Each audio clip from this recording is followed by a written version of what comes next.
Por favor, si van tomando asiento y comenzamos este acto. Muy buenos días a todos. Gracias por acompañarnos. En primer lugar, quiero dar las gracias al ministro Fernando Grande Marlaska. Es un gran honor que nos acompañe esta mañana. Ministro, muchísimas gracias. Dar la bienvenida a los embajadores que han confirmado su presencia, embajadores y embajadoras, porque cada vez son más embajadoras: Ghana, Pakistán, Costa Rica, Rumanía, la República Checa, Finlandia, Chile y República Dominicana. Y dar también la bienvenida a los patronos del Instituto Elcano, Antonio de Oyarzábal, entre otros, ¿no? Vamos a ocuparnos hoy de un tema que desgraciadamente nunca pierde actualidad, desgraciadamente. Precisamente esta mañana recibía un informe que ha editado la Asociación Francesa de Víctimas del Terrorismo, que nos daba unas estadísticas de las víctimas mortales del terrorismo en Europa en los últimos 15 años, nada menos que 1.868 personas víctimas del terrorismo, de las cuales el 91% lo fueron como consecuencia del terrorismo yihadista, 111 consecuencia de terrorismo nacionalista, y los terrorismos de extrema izquierda y extrema derecha, solo 14 y 13 víctimas, respectivamente. En todo caso, España en primer lugar y Francia en segundo lugar son los países que han tenido una incidencia mayor, desgraciadamente: 268 muertos en España, 263 en Francia, ¿no? Y los dos grandes atentados, por supuesto, el del 11 de marzo. Dentro de pocos días conmemoraremos, no celebraremos, sino que conmemoraremos la fecha. El ministro viene de inaugurar una exposición que merece la pena ser visitada sobre los atentados del 11 de marzo, 191 muertos, y los atentados del 13 de noviembre del 15 en París, con 121 fallecidos, ¿no? Es por ello que el Instituto Elcano desde el principio le ha dedicado una enorme atención a esta cuestión. Siempre, antes comentábamos lo que me costó fichar a Fernando Reinares para que se viniera a trabajar con nosotros. Tuve que seducirlo en una larga conversación, pero desde entonces no hemos parado de trabajar y de investigar en este campo. El programa sobre radicalización violenta y terrorismo global viene desarrollando un programa de investigación que se ha consolidado ya 6 años seguidos en los planes anuales de actuación del Real Instituto. Como resultado de esta actividad han aparecido numerosos análisis del Real Instituto Elcano, ARIES, bastantes documentos de trabajo y se han editado trabajos e investigaciones en revistas especializadas, como puede ser el Centro contra el Terrorismo de West Point o Perspective on Terrorism, que edita el Instituto sobre Seguridad y Asuntos Globales de la Universidad de Leiden, ¿no? Pero es un proyecto que además ha dado lugar a 3 libros. Hoy presentamos el tercero, 3 libros extremadamente importantes, ¿no? Quería resaltar el primero de ellos, publicado, escrito únicamente por Fernando Reinares: Matadlos, quién estuvo detrás del 11M y por qué se atentó en España. Libro que mereció ser traducido al inglés con el título de Al-Qaeda's Revenge, la venganza de Al-Qaeda, que mereció nada menos que ser recensionado en The Economist, algo extremadamente poco frecuente. Desde luego debe haber muy pocos libros españoles que hayan sido recensionados en el Economist, y que nos sirvió para eliminar buena parte o la práctica totalidad de los prejuicios que unos y otros teníamos sobre lo que habían sido los atentados del 11M, al poner de manifiesto que no tuvieron nada que ver con la guerra de Irak y que tampoco tuvieron nada que ver con las elecciones posteriores, ¿no? Un segundo libro, ya escrito conjuntamente con Carola García Calvo, es un libro premonitorio en buena medida de los atentados de Barcelona. Se llamaba Estado Islámico en España. Y finalmente presentamos hoy, como saben, el libro Yihadismo y yihadistas en España, 15 años después del 11M, obra en la cual, junto a Fernando Reinares y Carola García Calvo, se ha incorporado Álvaro Vicente. Creo que es otro ejemplo del apego a la evidencia empírica, al rigor analítico, característicos del estilo investigador de sus autores, quienes hacen que este programa, creo que es sin duda el único en España y desde luego referencia fundamental sobre el tema, tanto dentro como en el extranjero. Tenemos la suerte de que nos acompañe esta mañana el señor ministro Fernando Grande Marlaska, persona que, como sabemos, no es en absoluto ajeno a esta cuestión. Hijo de un policía municipal de Bilbao, Fue juez de instrucción en Bilbao, nada menos que 9 años, en los años 90. Como magistrado de la audiencia, destacó por la instrucción de causas contra la banda terrorista ETA. Ha sido presidente de la Sala Penal de la Audiencia Nacional, vocal del Consejo del Poder Judicial, actualmente ministro del Interior.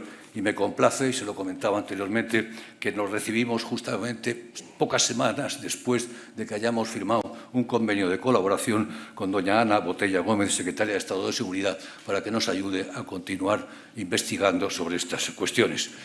Como introducción es todo lo que tengo que decir. Reiterar mi agradecimiento al ministro y le cedo pues la palabra a Fernando Grande Marlaska. Pido un gran aplauso para el ministro.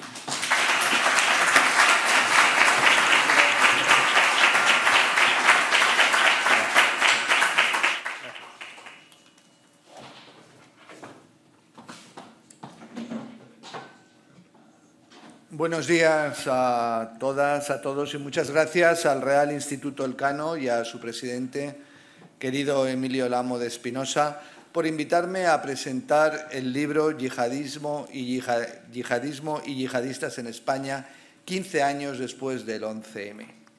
Estamos solo a 5 días de ese 15º aniversario de uno de los días más trágicos de la historia reciente de España. El 11 de marzo de 2004 fueron asesinadas 193 personas y casi 2.000 resultaron heridas en el atentado que manifestó una brutalidad que podríamos calificar como insoportable.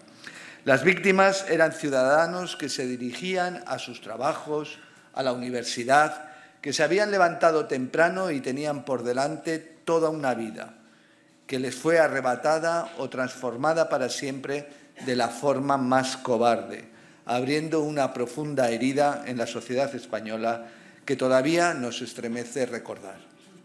España no olvidará nunca ese día. Por eso, lo primero que quiero hacer es enviar un recuerdo a las familias de esas 193 personas, entre las que se encuentra un policía nacional de los TEDx que murió en la posterior operación antiterrorista de Leganés, y también, evidentemente, a todos los heridos. Quiero recordarles que todos los españoles les tenemos en muy alta estima y les damos las gracias como lo que son. Personas que han pagado por todos nosotros el precio de la libertad. Por ello, el mejor homenaje que podemos hacerles es continuar luchando por defender la libertad contra los extremismos homicidas. Esa es una de las razones de que nos encontremos hoy aquí hablando de este libro. Al escribir Yihadismo y yihadistas en España, 15 años después del 11M, Fernando Reinares, Carola García Calvo y Álvaro Vicente han hecho una aportación académica que tiene en sí misma un valor incuestionable. Analizando cientos de casos de yihadistas muertos o condenados en España en los 15 años posteriores al atentado del 11M. Pero esta obra atesora otro valor que excede lo puramente académico. Nos ayuda a conocer mejor el fanatismo, a combatirlo más eficazmente y con las armas que son inherentes a las sociedades avanzadas. Con reflexión, mediante el desarrollo de nuestra capacidad de análisis y de anticipación, intentando acercarnos incluso a los fenómenos humanos que nos puedan resultar más incomprensibles e inexplicables, con la intención evidente de revertirlos y de frenarlos. Este trabajo no es sencillo. Requiere, además de esfuerzo y rigor intelectual, la capacidad de enfrentarse a una realidad dolorosa. Una realidad que yo entiendo que no resulta ajena a estos investigadores, porque España es un país que ha sufrido especialmente el terrorismo. En los últimos años, el yihadista, y antes el de ETA, antes del yihadista, el de ETA. Todos esos años de violencia terrorista, nos han hecho, evidentemente, y siempre lo digo, peores como sociedad, pero también hemos sabido extraer múltiples lecciones. Respecto a otros países de nuestro entorno, tenemos la ventaja de haber construido un sistema antiterrorista eficaz, con unas fuerzas y cuerpos de seguridad especialmente formados, con unos jueces y fiscales también especializados, con un cuerpo legal muy efectivo y unos servicios de información e inteligencia muy eficaces. Todos estos esfuerzos se redoblaron tras el 11M, cuando las fuerzas y cuerpos de seguridad y nuestro sistema penal y judicial incorporó importantes lecciones sobre yihadismo con las que completar todo lo que ya se sabía sobre el fenómeno terrorista de ETA. El mundo en 2004 era un lugar muy distinto, especialmente en su percepción de las amenazas y de la seguridad, y la experiencia con el terrorismo yihadista, aún todos lo sabemos, era escasa.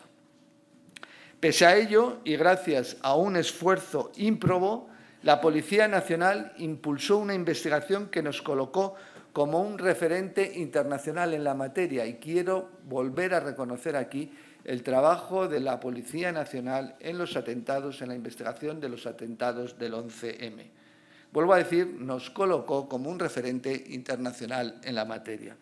Un gran número de policías de otros países requirieron la asistencia de la nuestra para conocer técnicas de investigación y actuaciones en un atentado de una envergadura que, desgraciadamente, no habíamos tenido en suelo europeo hasta ese momento. El camino emprendido por las fuerzas y cuerpos de seguridad del Estado para combatir el terrorismo yihadista sigue, evidentemente, abierto. Solo en el año 2018, el año pasado, fueron detenidas 29 personas en España por su presunta vinculación con este tipo de terror. Y en 2019, en estos escasos 2 meses y unos pocos días, ya llevamos 20. Estamos hablando de 797 detenidos en España desde el 11 de marzo de 2004 y de 109 detenidos en otros países por investigaciones relacionadas en nuestro país, con nuestro país, fruto de la cooperación de España con otros países.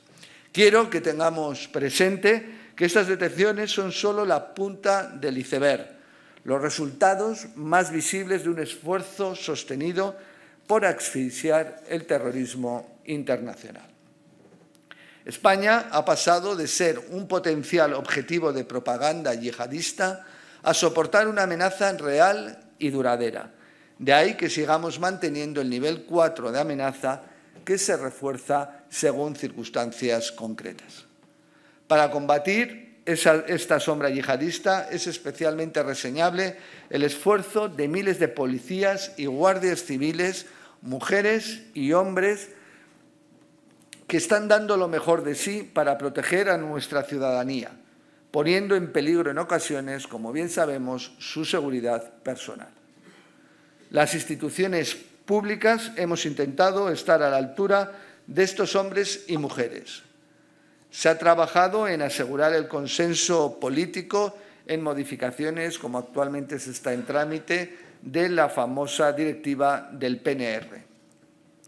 También asegurando la formación continua de las fuerzas y cuerpos de seguridad para actividades tan importantes como rastrear las cuentas internacionales de las redes yihadistas.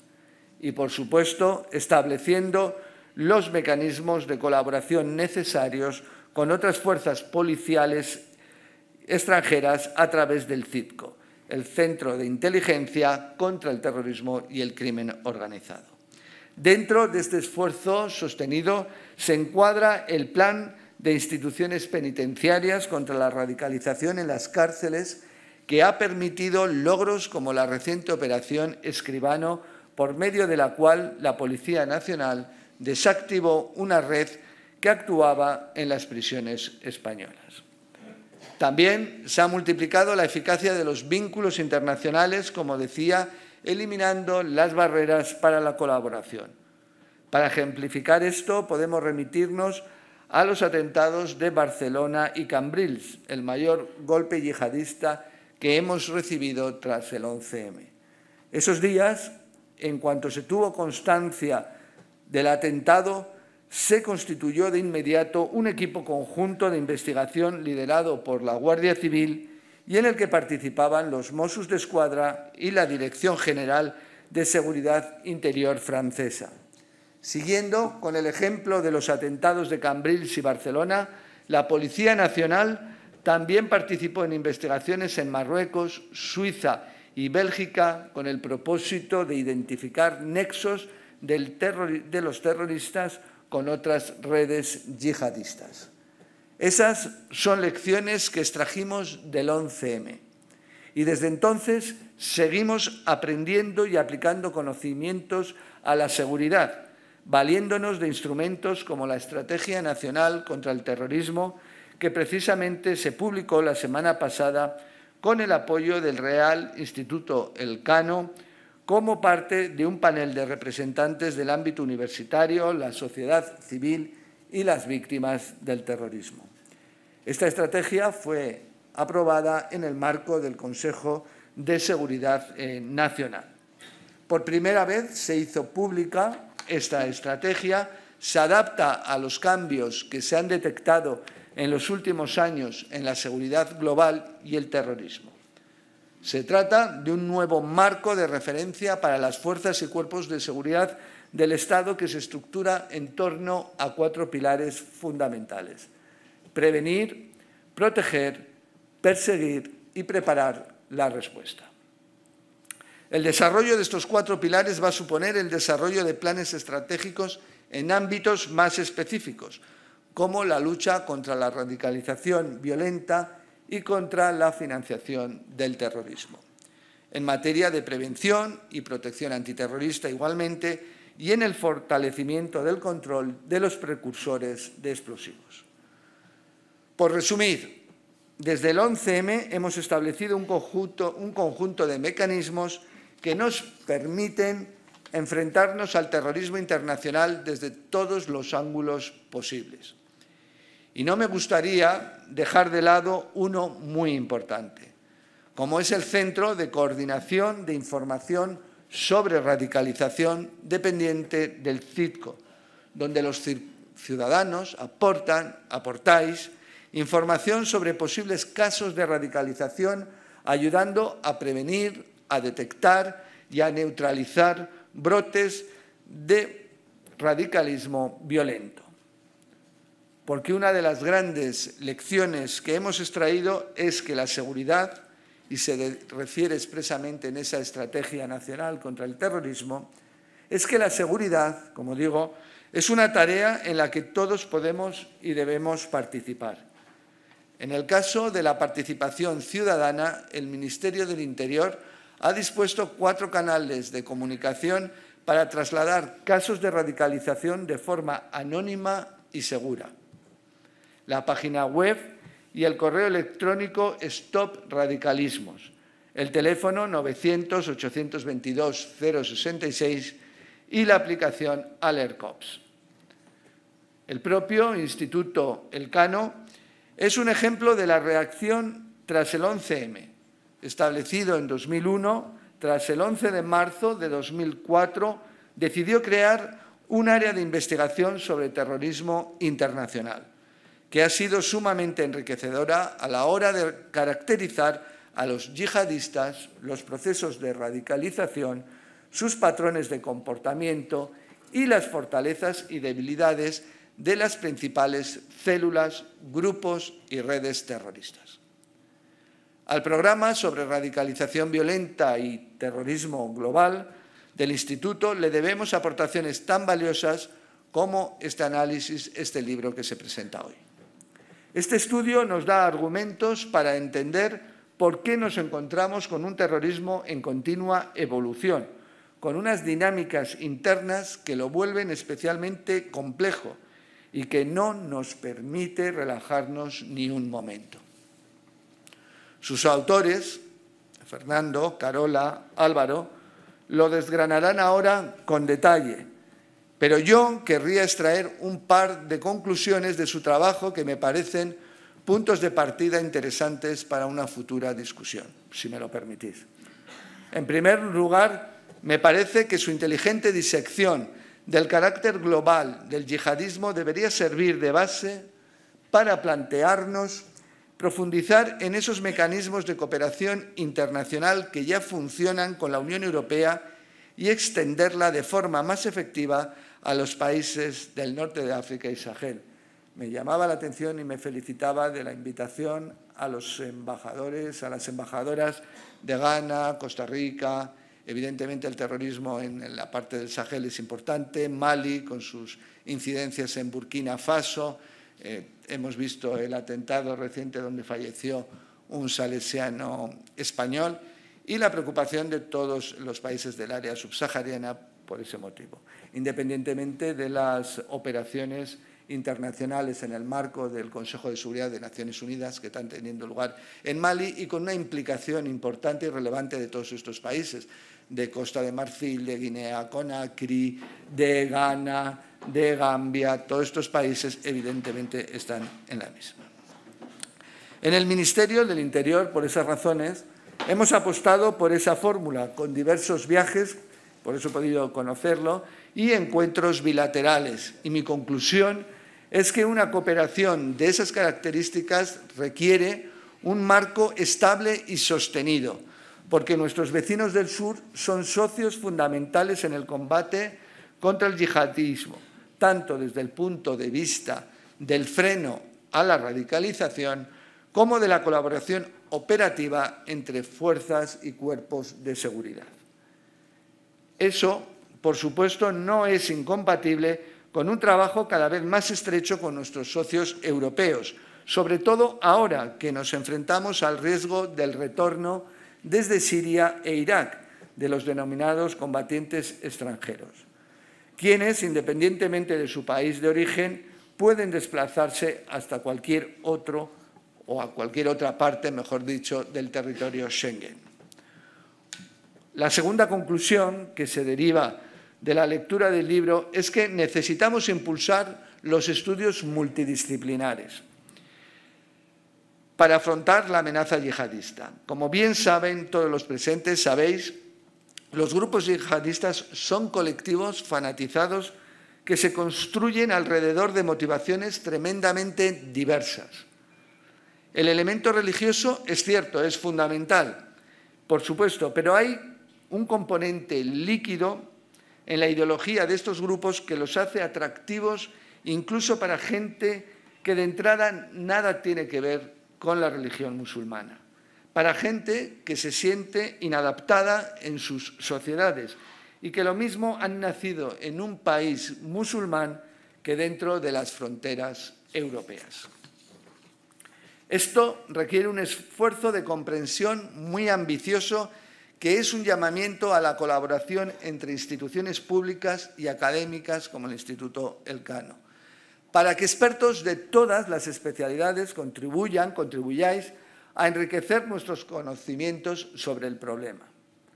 Arabistas, africanistas, islamólogos, sociólogos, informáticos, economistas, criminólogos, historiadores, como veréis, plurales procedencias intelectuales. Todos tienen mucho que aportar en este esfuerzo, todos tenéis mucho que aportar. Volviendo por un momento a la Estrategia Nacional sobre el Terrorismo de la que anteriormente os comentaba, recién publicada, y a sus 4 pilares de acción: prevenir, proteger, perseguir y preparar la respuesta, me gustaría terminar con la idea de que la mejor herramienta contra el terrorismo es siempre la preparación, la formación. Debemos prepararnos operativamente, policialmente, pero también por medio de la formación, la investigación y el trabajo en equipo. Esta es una lucha que no vamos a perder, pero tenemos también mucho trabajo por delante. Y es un trabajo en el que todos, por lo que he dicho, o por lo que yo entiendo por lo menos, debemos participar. Por eso quiero agradeceros sinceramente el compromiso de esta institución, presidente, investigadores, y de todos vosotros en un camino en el que la investigación académica y la seguridad pública se dan la mano. Muchas gracias a Fernando, a Carola y a Álvaro por vuestro trabajo y gracias a todos por vuestra atención. Muchas gracias.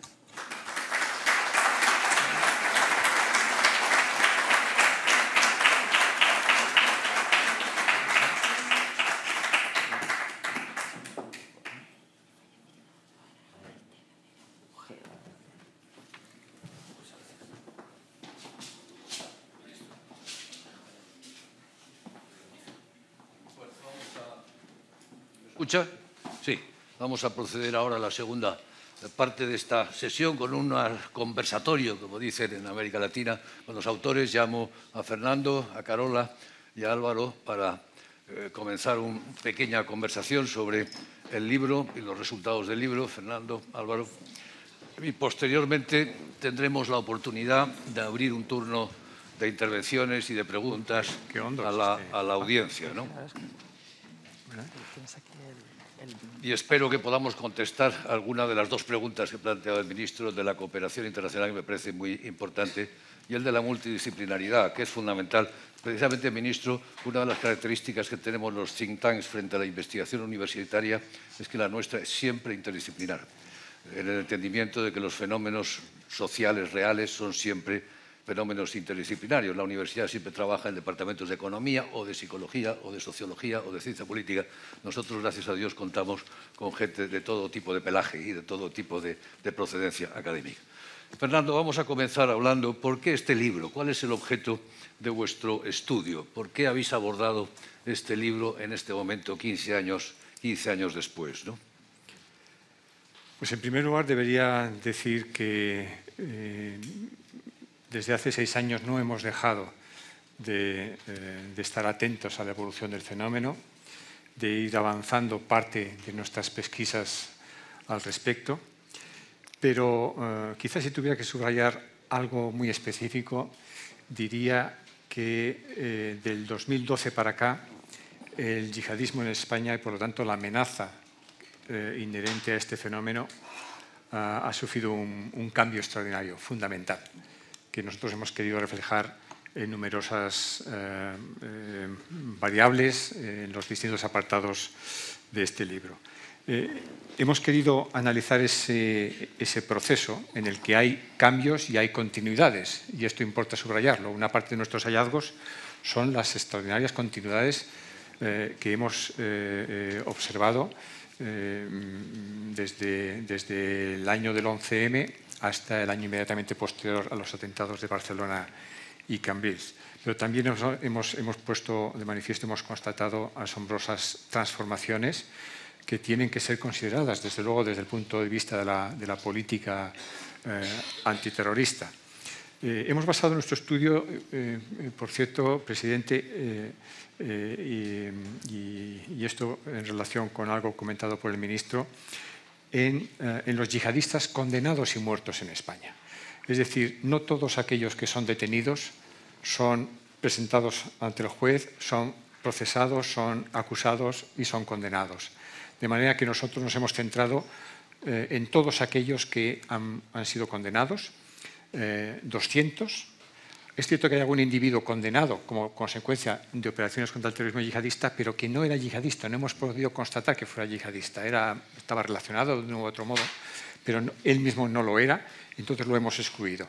Los 15 muertos son, como todos ustedes saben, los 7 que perpetraron el acto de terrorismo suicida en Leganés en abril del 2004 y los 8 yihadistas muertos en el 2017 en Alcanar, en Cambrils y en Subirats.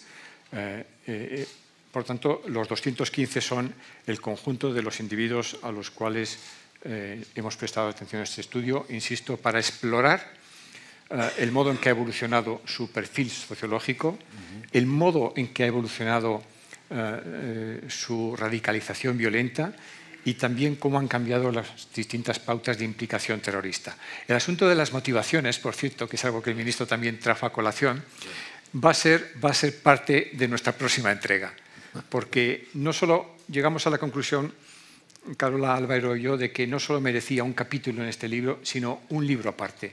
¿Por qué?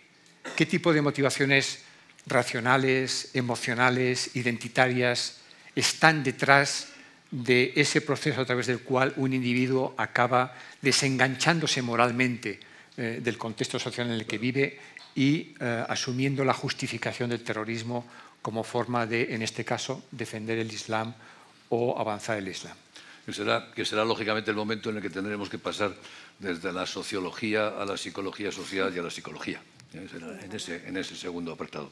Pero señalabas que hay continuidades, pero hay transformaciones, ¿no? Y en el libro señaláis como dos periodos en la evolución del yihadismo, y esto se lo pregunto a Carola. ¿Podrías identificar esos dos periodos? ¿Cuáles son las características? En definitiva, ¿cuáles son las mutaciones que se han producido?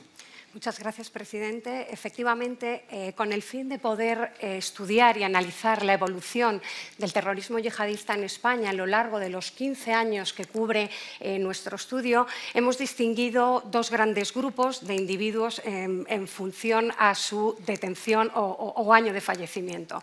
Así tenemos un primer periodo o bloque que se refiere a individuos que fueron detenidos o muertos antes del año 2012 y un segundo grupo que se refiere a los individuos que lo fueron posteriormente al año 2012. ¿Por qué el año 2012 es tan importante? Porque hablamos de un antes y un después del año 2012.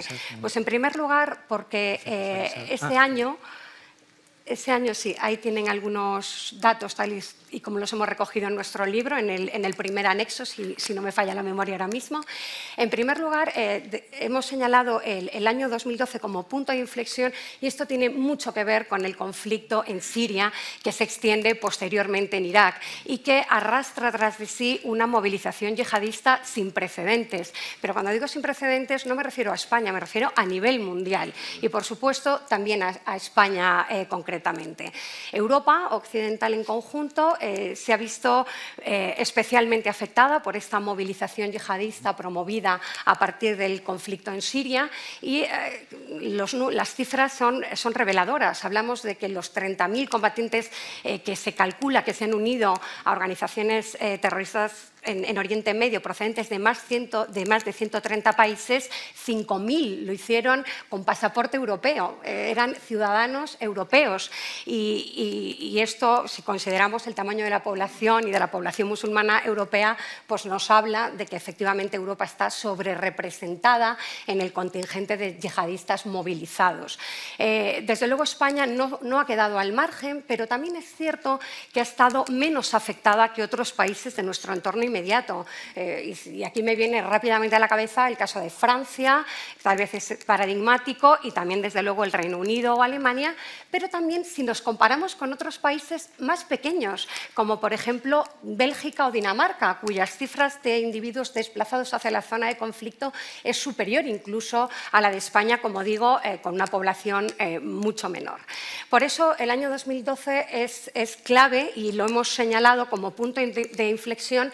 Y además también porque si hasta el año 2011, y el ministro también lo ha señalado en sus palabras, hablábamos de un terrorismo yihadista vinculado, o sea, de individuos vinculados exclusivamente a Al-Qaeda o a las organizaciones, a sus organizaciones asociadas fundamentalmente en el norte de África, a partir del año 2012, y esto coincide con un momento también de cambio en el movimiento yihadista global, pasamos de una segunda fase de evolución del fenómeno en el que Al-Qaeda era la única matriz de terrorismo, pero es verdad que estaba en cierta decadencia. No había desaparecido en absoluto, pero es cierto que a partir del año 2010 y también coincidiendo con la muerte, con la muerte de su líder carismático, Osama Bin Laden, en el año 2011 en Abbottabad, estaba en una cierta decadencia. Lo que ocurre es que, vinculado de nuevo al conflicto en Siria, surge una nueva matriz de terrorismo global en competición con Al-Qaeda,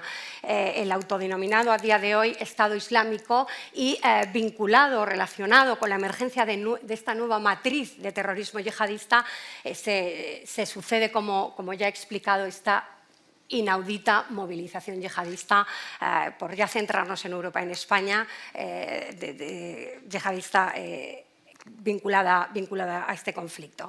Y un poco como ejemplos, y ya muy rápidamente, como ejemplos de estos dos periodos, este primer periodo Al-Qaeda y este segundo periodo relacionado con el Estado Islámico, son los dos grandes atentados a los que se ha referido el ministro en sus palabras y también el director del programa, Fernando Reinares.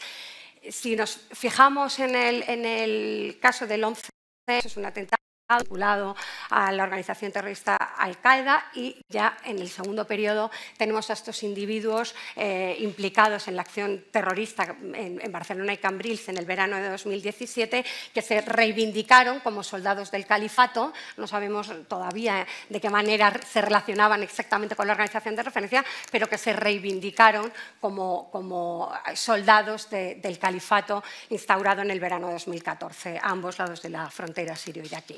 Muchas gracias. Volveremos después sobre el tema del perfil sociopsicológico de unos y otros. Pero quería preguntarle a Álvaro, el programa vuestro se caracteriza por una gran seriedad, rigor metodológico, depurar las fuentes, buscar fuentes de información sólidas, ¿no? ¿Cuáles han sido? ¿Tenéis dificultad para conseguir información, para conseguir fuentes fidedignas? Es un tema fundamental. Si queremos construir un discurso riguroso y objetivo, necesitamos esas fuentes de información, ¿no? Cuéntanos un poco sobre la dimensión, digamos, metodológica de esta investigación. Pues efectivamente, el libro es el resultado de un esfuerzo de análisis e interpretación de la información que hemos recopilado acerca de más de 130 variables relacionadas con algunos aspectos, con las características sociodemográficas, con los procesos de radicalización violenta y las pautas de implicación, sobre los 215 individuos que constituyen nuestro objeto de estudio, estos 215 yihadistas que fueron condenados o murieron a lo largo de esos 15 años. Y esta información la obtuvimos de la documentación legalmente accesible en sumarios y otros procedimientos incoados en la Audiencia Nacional, que, como es bien sabido, es el principal tribunal que en España entiende de delitos de terrorismo.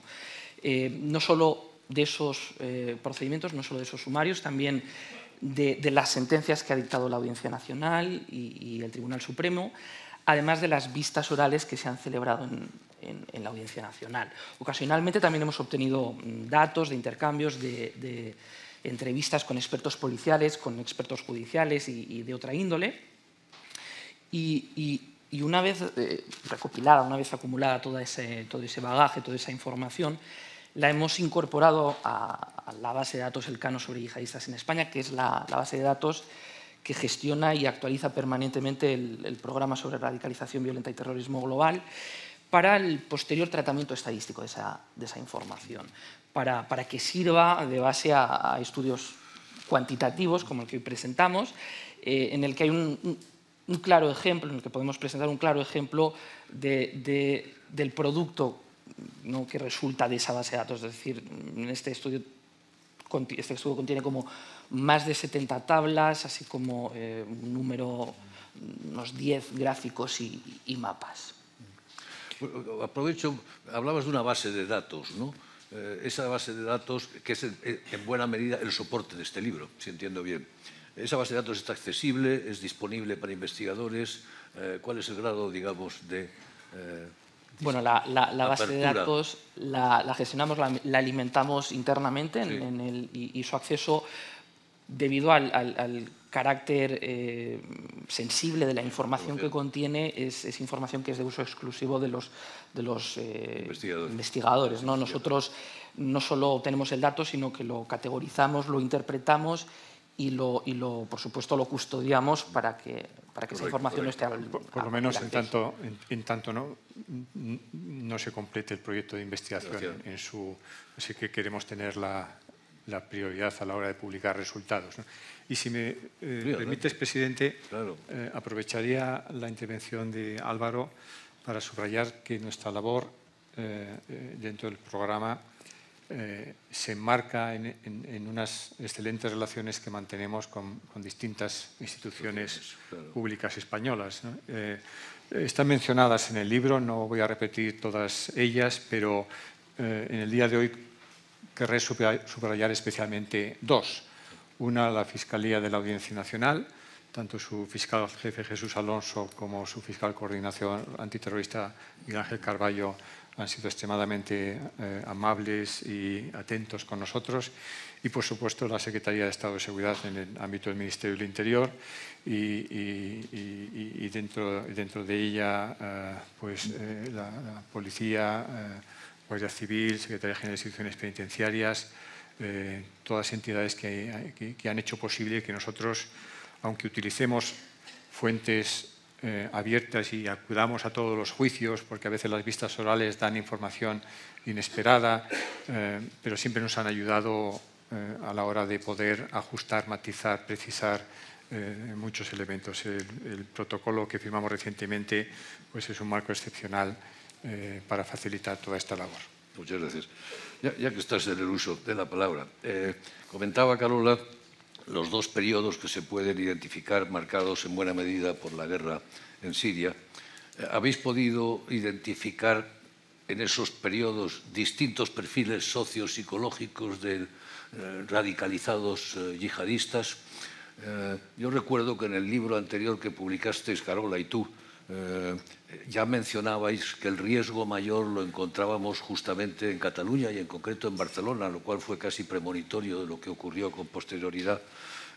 ¿Podemos vincular eso con esta pregunta que te acabo de hacer de los distintos perfiles sociopsicológicos?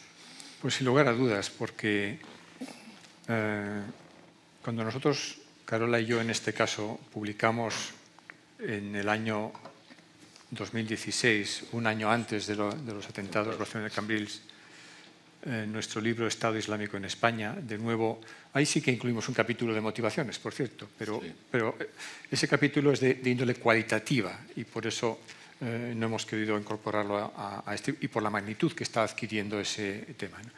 Cuando nosotros publicamos ese libro, concluíamos, bueno, España no está, es cierto, entre los países europeos donde la movilización yihadista ha sido mayor en volumen o mayor en proporción respecto a la población total o a la población musulmana.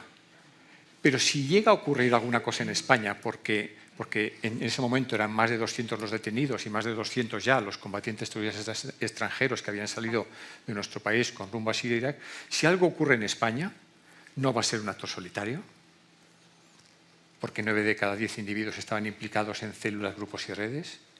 Si algo ocurre en España, va a ocurrir en Cataluña y más concretamente en la provincia de Barcelona, que es el escenario principal de actividad yihadista. Y si algo ocurre en España, no van a ser primeras generaciones inmigrantes marroquíes, sino sus descendientes los que lo ejecuten. Y esto encapsula en buena medida la transformación del terrorismo yihadista, del yihadismo global en España. Hasta el año 2011, por hacer esa distinción que para nosotros es crucial, hasta el año 2011, concretamente 8 de cada 10 yihadistas condenados o muertos en nuestro país eran inmigrantes de primera generación, procedentes sobre todo de Marruecos. Del 2012 para acá, 6 de cada 10 yihadistas condenados o muertos en España han sido descendientes de inmigrantes marroquíes, pero nacidos o crecidos, nacidos o escolarizados en España, con independencia de que tengan o no la nacionalidad española. Pero son segundas generaciones en el pleno sentido sociológico de la expresión.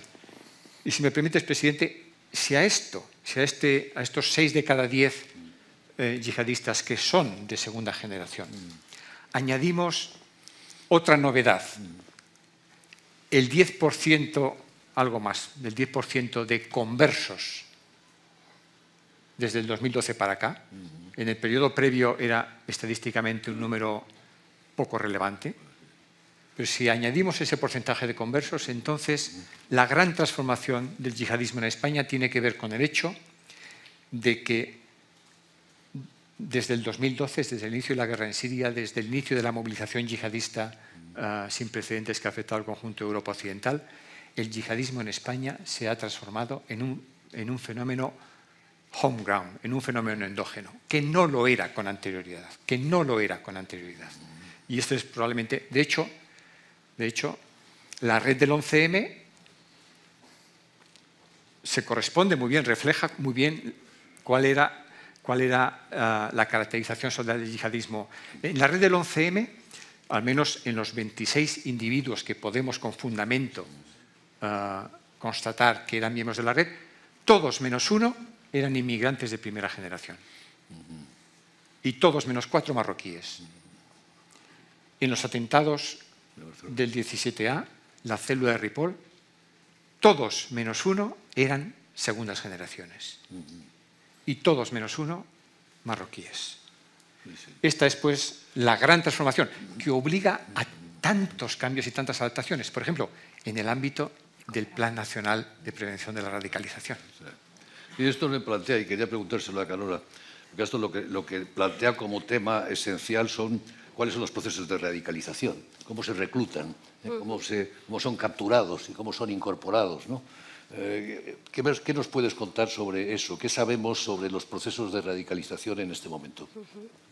Pues es una pregunta muy amplia, pero por centrarlo y tal vez subrayar pues el principal hallazgo de nuestra investigación que hoy presentamos, yo señalaría que al margen del contexto histórico, de los cambios efectivamente en el perfil sociodemográfico de los individuos que se implicaron en actividades yihadistas en España, en el periodo que cubrimos, independientemente de eso, hay dos factores de continuidad, algo que se mantiene constante desde el año 2004 y se mantiene a día de hoy todavía, dos factores fundamentales que nos ayudan a explicar o a entender por qué ciertos individuos con unas ciertas características sociales y demográficas y en un determinado contexto inician y culminan un proceso de radicalización violenta cuya manifestación es la implicación efectiva en actividades de terrorismo yihadista.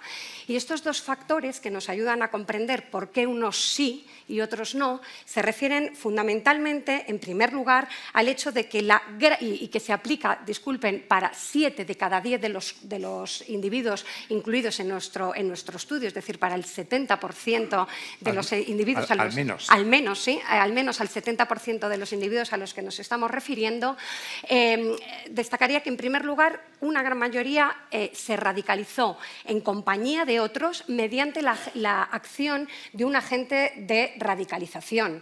Este agente de radicalización que entendemos pues, con una figura que por su carisma ascendiente o digamos, conocimiento, personalidad, tiene un estatus de superioridad respecto a estos jóvenes, porque estamos hablando de gente joven, a los que recluta y radicaliza. Puede tener distintas formas, puede ser, y en España ha sido principalmente la figura de un activista, quien ha ejercido como agente de reclutamiento y de radicalización para la mayoría de los individuos en nuestro país. Un activista nos referimos a un individuo que, bien por su carisma y por su trayectoria, por su pasado yihadista, por haber estado él mismo implicado con anterioridad y gozar de contactos y conocimientos, es capaz de influir a estos individuos que por alguna situación de vulnerabilidad, y esto desde luego es un campo muy complejo, como ya se ha señalado en reiteradas ocasiones esta mañana, hay diversas motivaciones, multitud de circunstancias, pero que digamos que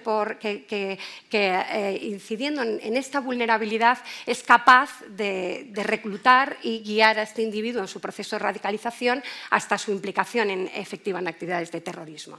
Esta figura del activista ha sido clave para entender la evolución del terrorismo yihadista en España. Si nos referimos al periodo anterior, al año 2011, pues se me viene a la cabeza pues un líder carismático que lideró la primera célula de Al-Qaeda en España, también conocida por el nombre precisamente de este activista, la célula de Abu Dada, y que fue capaz de influir a un gran número de jóvenes movilizados en ese primer periodo. Pero también tenemos que hablar de otros agentes de radicalización relacionados, pues, por ejemplo, con las figuras religiosas, que es, digamos, el segundo en orden por importancia. Y aquí tal vez pensaría pues, en el imán que reclutó y radicalizó a algunos de los miembros, ¿no? que actuaron en Barcelona y Cambrils en el verano del año 2017.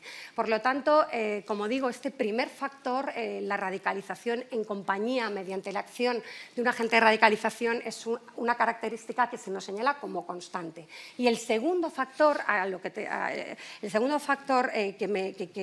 que hemos hallado y que es la existencia de vínculos afectivos previos al inicio de la radicalización, del inicio del proceso de radicalización de un individuo, como digo, previos con otros individuos, con otros yihadistas, bien dentro del territorio nacional o que ya se habían desplazado a la zona de conflicto. Esta existencia de lazos interpersonales basados en relaciones de vecindad, amistad o parentesco, es decir, una serie de relaciones de carácter afectivo y personal, nos ayudan a entender también este alcance limitado y local de la radicalización en España, y es que, como pueden ver en el gráfico que ya se proyecta en pantalla, la radicalización yihadista en España se ha concentrado tanto en este periodo anterior hasta 2011 como en el posterior, a partir de 2012, en cada uno de ellos en 5 localidades concretas. En el primero, como pueden observar, preeminentemente en Madrid, pero también en Ceuta, Santa Coloma de Gramenet, Barcelona y Topas, que esto tiene que ver con una operación muy en concreto, que el ministro conoce muy bien, por supuesto, que se trata de, porque cuando me refiero a Topas, es un centro penitenciario situado en la provincia de Salamanca y efectivamente en este primer periodo fue muy importante y sale así señalado en nuestro mapa, en estas bolsas de radicalización yihadista que nos hemos encontrado por una operación policial en el ámbito de prisiones que desmanteló una red de individuos que se habían radicalizado dentro del entorno de prisión. En el segundo y en este primer periodo, esta bolsa, en estas 5 localidades o estas bolsas que hemos señalado, se radicalizaron 10 de cada 10 de los individuos incluidos en este... 8, perdón, sí, disculpen, cuando he dicho 10 me parecía que era muy poco. 8 de cada 10, disculpen, ahora lo digo bien, de los individuos que hemos incluido en este primer periodo. Si nos referimos ahora al segundo, estas 5 otras localidades, que como ven por orden de importancia serían Ceuta, Melilla, Terrassa, también Madrid y Ripoll, por el atentado. En estas 5 localidades se radicalizaron 6 de cada 10 de los individuos incluidos en nuestro segundo periodo de análisis.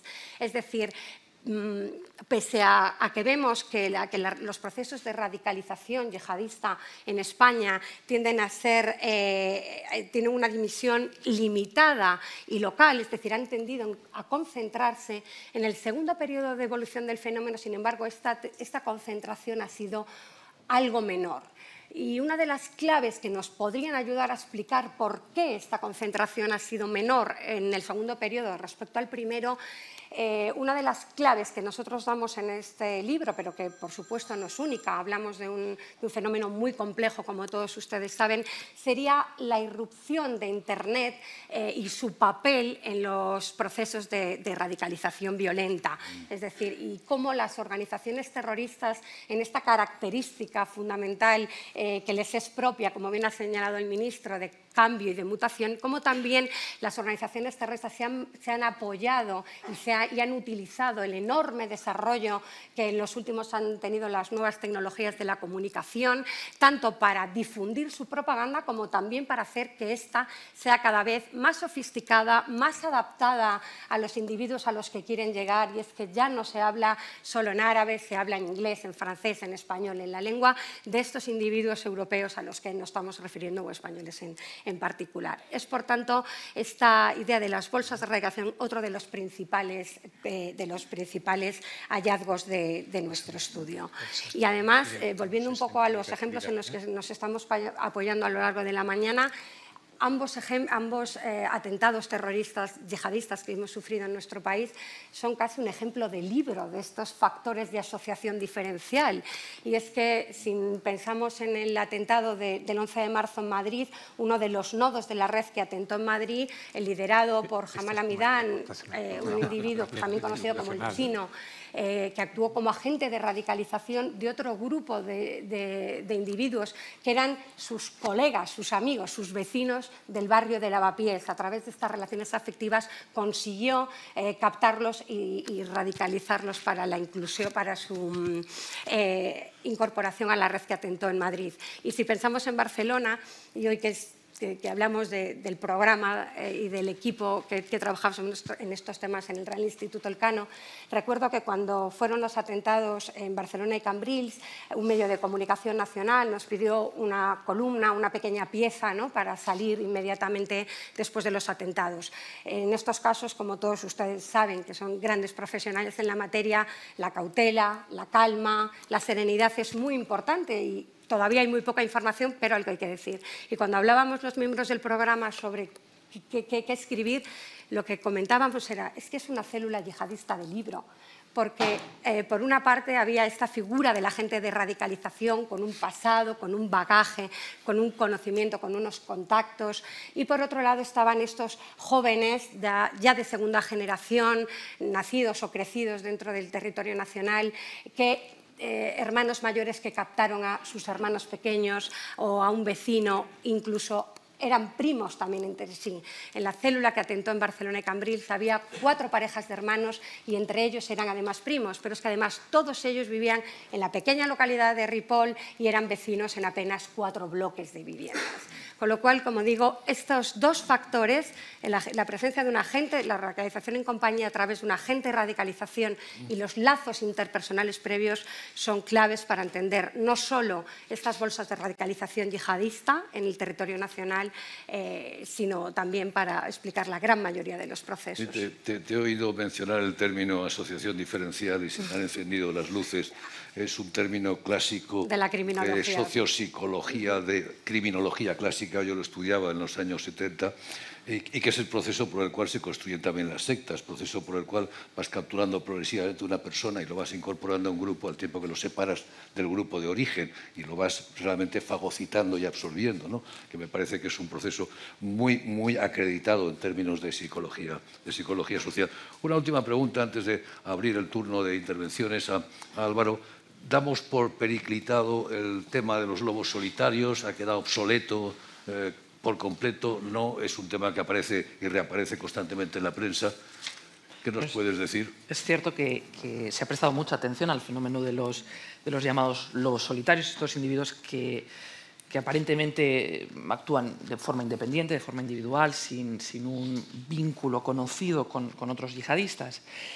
Pero la evidencia empírica que hemos podido recabar revela que en España solo una minoría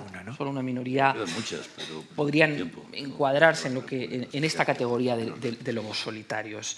Es decir, que el hecho contrastado es que la mayoría de los 215 yihadistas que fueron condenados o murieron en ese periodo, en estos 15 años, se implicaron en compañía y lo hicieron en el seno de células, grupos o redes yihadistas de diversas dimensiones, de distintas características.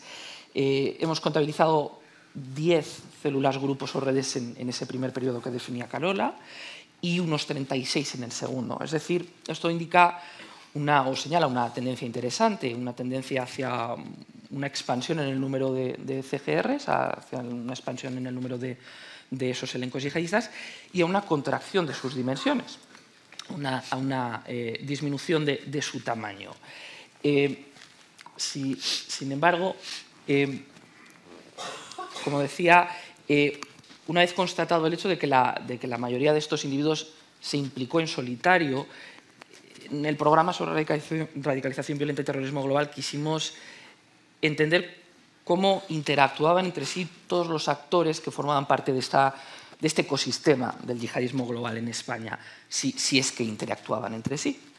Y por eso configuramos este mapa de los actores del yihadismo global en España, en el que en este caso están representados los 131 individuos condenados o muertos en el segundo periodo.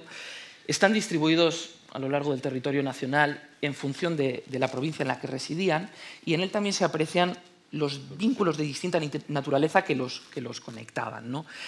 Y hay 3 rasgos yo creo que especialmente relevantes que quiero resaltar. El primero de ellos, quizá el más perceptible, es que los focos de actividad del terrorismo yihadista en España están acotados. Es decir, al igual que Carola ha hablado de un proceso de radicalización que tiende a concentrarse en demarcaciones muy concretas, la actividad yihadista también se ha dado en España en provincias muy delimitadas y que no coinciden con la distribución y el tamaño de las comunidades musulmanas en nuestro país.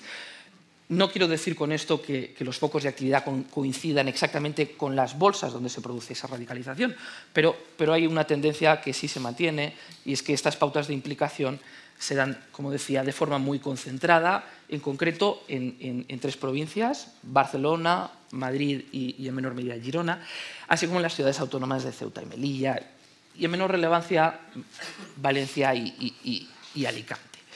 Otro rasgo reseñable de este mapa es que la inmensa mayoría de los actores, la inmensa mayoría de estos individuos interactuaba solo con individuos que formaban parte de su misma célula, grupo, red yihadista. Es decir, el ecosistema del yihadismo global en España, en el ecosistema del yihadismo global en España, los actores no se coordinan, no cooperan, no interactúan. Fundamentalmente se comunican entre quienes forman parte de sus mismos elencos yihadistas.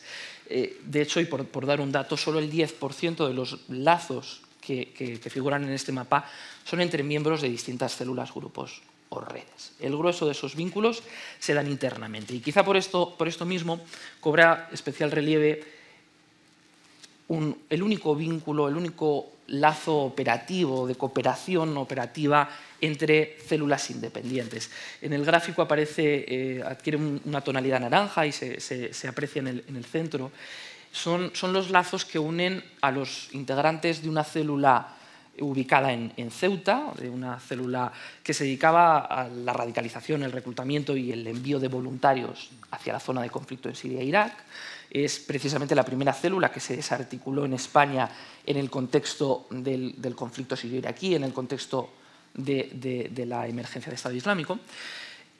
Y la otra célula es una célula que operaba en Madrid, en el entorno de la mezquita, de la conocida como la mezquita de la M30. Sus miembros también estaban dedicados a esas mismas funciones y se coordinaron para repartirse el trabajo, por así decirlo. Es decir, en concreto, en este caso, que es el único que ya digo hemos podido constatar de una cooperación entre distintas células, los miembros de la célula ceutí radicalizaron, captaron y adoctrinaron a voluntarios, pero confiaron el envío a la zona de conflicto a los integrantes de la célula que estaba en Madrid. Por tanto, y volviendo al punto de tu pregunta, en este mapa vemos que quienes estaban implicados en solitario están representados con un triángulo. Son solo 15 individuos, son una minoría, es un hecho minoritario. Y por otro lado también constatamos que realmente, aunque se implicaron en compañía, en células, grupos o redes, la mayoría de los yihadistas condenados o muertos en España actuaron en el seno de esas mismas células, actuaron de forma autónoma, autosuficiente, sin coordinarse entre sí. Gracias. Sí, adelante, brevemente, porque empezamos a andar mal de tiempo. Esta situación supone un marcado contraste con la que existía previamente. Sí. Previamente había mucha más interacción entre distintas células, la célula de Abu Dada con una célula del GSPC, incluso con una célula de pakistaníes que actuaba en Barcelona, etcétera, etcétera. Y ello tanto para movilizar recursos y materiales como con propósitos decisivamente operativos, ¿no? Porque algo muy relevante es que durante el primer periodo 9 de cada 10 individuos que se radicalizaron optaron por llevar a cabo sus actividades como yihadistas dentro de España y con una orientación decididamente operativa. En el caso del 11M se inició la creación de la red como respuesta al desmantelamiento de la célula de Abu Dada. Al día de hoy, el mayor golpe que un país europeo ha dado a Al-Qaeda desde el año 2001, cosa que en lo que muy pocos españoles reparan, ¿no? Y Y, sin embargo, en este segundo periodo, al menos la mitad de los individuos condenados o muertos había optado por salir de España y convertirse en combatiente terrorista extranjero o desplazarse fuera. Y esto supone, al menos en los años álgidos de lo que más se llamó el califato, porque a partir del año 2016 es evidente que se produce una retracción en esta tendencia y ya son mayoría los que prefieren quedarse a irse. No en vano las dificultades para irse, el desmantelamiento de las redes a través de las cuales estos individuos eran enviados a Siria e Irak, pues es mucho mayor. Y de hecho la célula de Ripoll empieza a formarse precisamente en el año 2016, ya cuando ya se ha modificado la tendencia y la opción de quedarse prevalece sobre la opción de irse, que se acomoda también, claro está, a la reorientación estratégica del Estado Islámico. Bueno, tendríamos muchas preguntas más. En todo caso, por resumir, yo creo que efectivamente lo que el debate nos lleva o se acaba centrando en los procesos de radicalización, en la P de la prevención, ¿no? Que mencionaba el ministro al principio, ese es el tema. Pero también, como consecuencia de ello, en los posibles mecanismos de desradicalización. No voy a preguntaros por eso porque sé que eso es lo que estáis investigando en este momento y probablemente será el próximo libro. Por lo tanto, lo dejamos para la próxima ocasión, pero es evidente que una vez que se han producido esos procesos, la desradicalización, y por cierto, los procesos de desradicalización de sectas pueden servir y ser útiles a la hora de abordar este proceso, porque en el fondo se parecen bastante en muchas cosas, ¿no? Con esto termino lo que es mi conversación, la dejo abierta, dejo temas abiertos, el tema, por ejemplo, de la incorporación de mujeres al yihadismo, del papel de la religión, que siempre es un tema muy discutido, hasta qué punto el Islam es relevante o no es relevante, el tema que tiene enorme trascendencia y muchas otras cuestiones, y le doy la palabra a la audiencia, quizás en primer lugar a los medios de comunicación que están allá en el fondo. Si alguien quiere hacer alguna pregunta a los autores de la investigación, pues que levante. Se marcha. Ministro, muchísimas gracias.